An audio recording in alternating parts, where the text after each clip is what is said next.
तोहर गोरे गोरे गाल गजब चले लू चाल कवन तेलवा माले लू कमरिया में।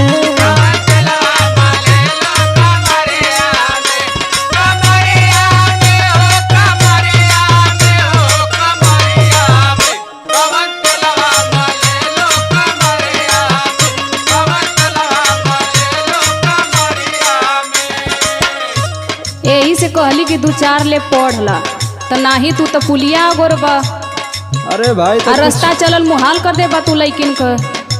भाई तो समय है उम्र है कुछ समझा भाई। हाँ तो समय उम्र है तो तोरे खातिर हमार बात सुना हमके तू का बनौले हुआ। अपन आदत सुधार हमसे बोला ना दोबारा।